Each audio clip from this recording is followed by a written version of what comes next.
Hey everyone, it's Terry from Waving My Wand, and today I'm creating a no-line watercoloring image with this Silhouette Mermaid stamp from So Susie Stamps. And what we're going to do is direct color with water-based markers onto the stamp itself using the Misty Stamping Positioner for a little assistance.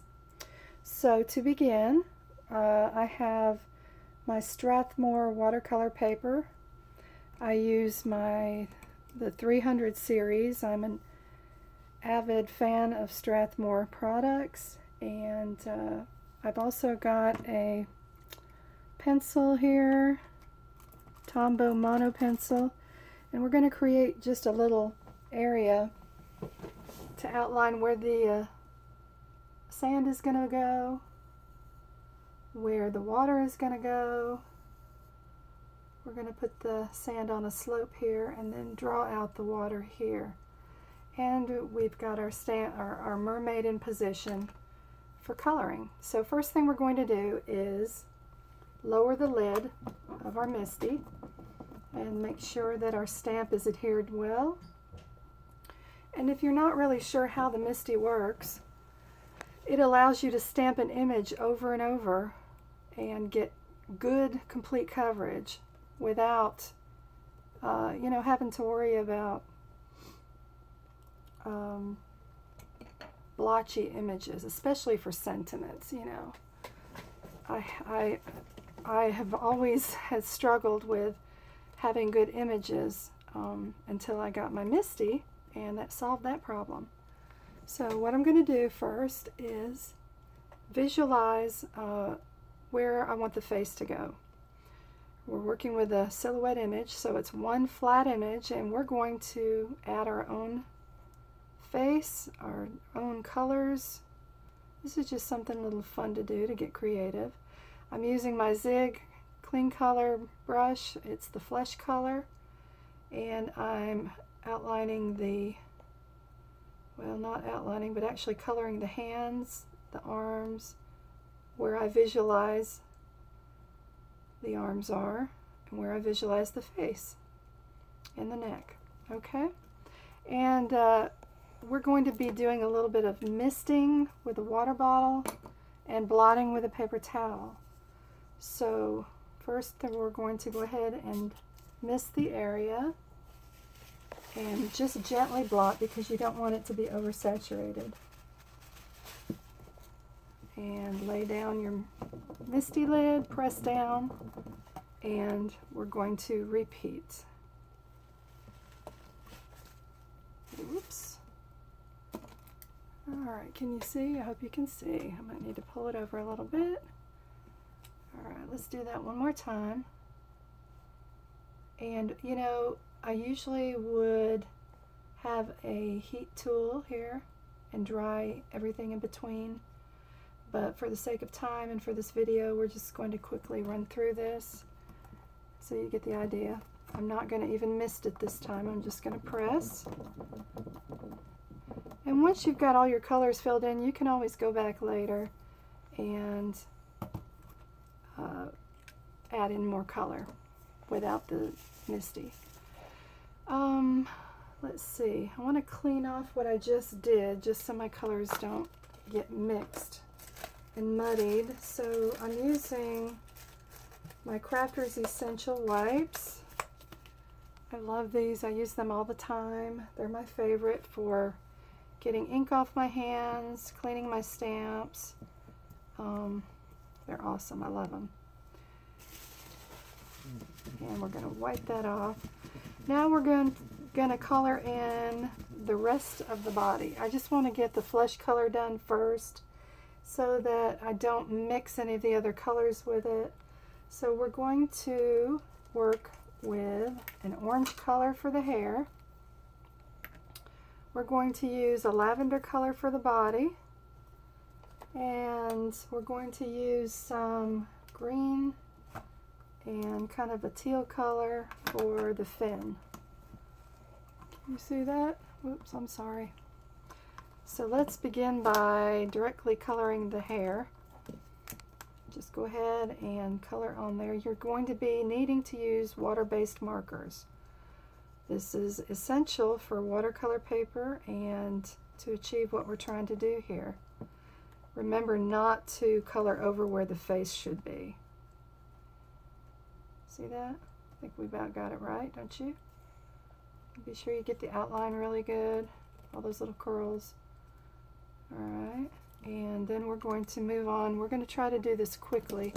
Normally I work in sections, but for this I'm going to just go ahead and do it all at once because it can be done fast. If you're working with markers like this, you want to do it kind of quickly. I'm using the lavender color on the waistline, and I'm going to go ahead and use like the teal color, or kind of like a sea green, up a little higher, kind of like for the bodice.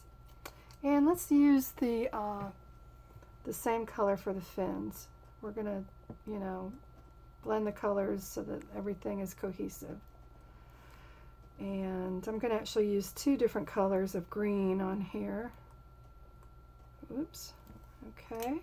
I don't normally like to get too close and mix my pen colors together because then you might muddy up one of the colors of your markers. You don't want to muddy up or mix the colors, so I'm being very careful here. And now we're going to spritz again, and let's see, cover up that body part. Alright, we're going to blot gently. We don't want to get rid of all the water, but we don't want to oversaturate either. And see, the stamp is still in the same position, so we don't have to worry about the stamp moving or using an acrylic block and not getting it perfect. This is going to be perfectly stamped every time. Check that out. How's that? Alright, at this point I would normally color a little more, so let's just do it. Won't take but a minute. Add a little bit more color to the hair. It doesn't have to be perfect, because we're going to use a water brush also. If you don't have a water brush, you can use a small paintbrush and dip it in water, but you want to make sure that it is not too wet. It needs to just be slightly damp, but the water brush will help to blend some of these colors. And I think I actually have enough of the sea green color that's on the bodice, so I'm not going to worry about coloring that in again. I hope you can see all this. And then I'll talk about the embellishments that I used on my card. And now I'm not even going to spritz again. I think we still have enough wetness on the paper. So we're just going to press down. Alright. Now we're going to use our water brush and blend in some of that color a little better. Like I said, you want to make sure that it's not too wet, and just make sure it's just a little damp. This would be a good time if you had a heat gun to break it out and dry this before you add any further embellishments. But I'm not going to worry about that today for the sake of time for this video. Just want you to get the general idea of what we're doing. And I'm going to go ahead and just blot some of this color with my paper towel. You can, that helps give it kind of like a little bit of a light effect, as if light is reflecting off of it, the sun shining maybe. Uh-oh, where'd one of my markers? Here we go. This fell off, didn't it? Okay. Alright, let's blend in the bodice area. You always want to make sure that you blot your water brush in between colors so that they don't mix and you ruin what you're trying to do. Isn't that pretty? Can you see this? Hope you can. You can use varying shades to mix up your colors on the body if you wanted to add a little bit more dark purple, or you could. What I want to do is emphasize the fins, or not the fins, but the scales that a mermaid has on her body. So I'm taking my water-based marker and just adding lots of little dots on here. You can do whatever you want, really. There's no right or wrong way. This is just your interpretation of a mermaid, or my interpretation actually, but you know, you get the idea. Let me go ahead and blend in the color on the fins. See how pretty that is? And see how quickly this can be done? And just think of all the different options. I mean, you can use this mermaid as a silhouette image, which is great, or you can color it in and create your own little piece of art here. And you know, it's even fun for the kids. Give them something to do. You can also use mixed media paper. That works well also.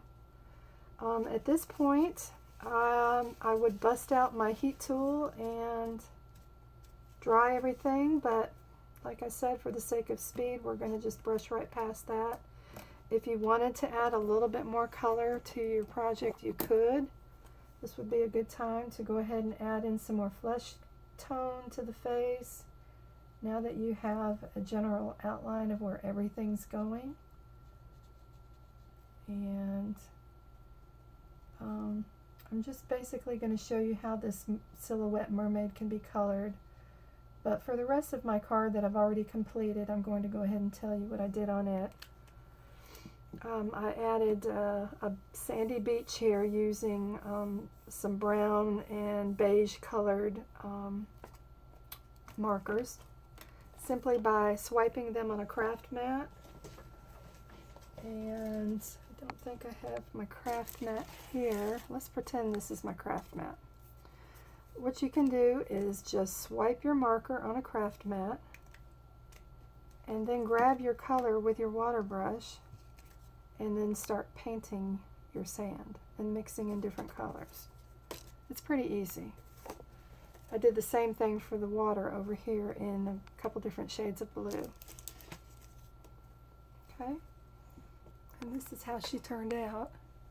I also used the beach grass stamp right here from So Susie Stamps, and used a couple different shades of a beige color, just swiping it, coloring it on the stamp like we did the mermaid. And then I used a brown color and colored on the little wispy parts of the beach grass and stamped it with my Misty. I've also added a sentiment here, Miss You, from So Susie Stamps. I kind of thought of this card as being like, say you took a trip with a friend that you haven't seen in a while, or you and your boyfriend, or you and your loved one who lives a distance away. You went together on a trip and you had an adventure, and now you want to send a reminder of the fun you had, and you miss that person. But you can put any sentiment. You could say love you, thinking of you, whatever. I'm also using some embellishments today. My Nuvo White Blizzard Crystal Glitter Drops. I use those to add these tiny little raised dots on the mermaid, and also to, can you see, to glitter up the fin right here. Isn't that pretty? It dries clear and sparkly. It's beautiful. And I went ahead and added some on the mermaid's hair because I like sparkly, shiny things. Now I also added these embellishments. Can you see the hearts? They're iridescent. Try to turn them, see if you can see those. These are not even on the market yet. They're from the 28 Lilac Lane collection, designed by May Flom for Buttons Galore. And she sent me a bottle to play with. And this is what they look like. They're clear. Uh-oh, I think some got stuck. They're clear, but they're iridescent. And there's little hearts, there's little flowers, and little miniature cup of sequins. So those are fun to play with. I can use those on a lot of things. And I adhered those also with my Nuvo glitter drops. And for the backing here, I use black cardstock, and I also used my We Are Memory Keepers acetate pad, because purple on black looks amazing. And I love how it looks on here, and it matches my mermaid's body. And these are actually the colors I was going for. So thanks for sticking around, and I hope you learned a little something. If you've not tried this technique before, it's a lot of fun. It's really easy. Even the kids can do it. And you can get your stamps from Sew Susie Stamps. And I'll have links here included in this video that you can click on my affiliate links. Thanks again for stopping in.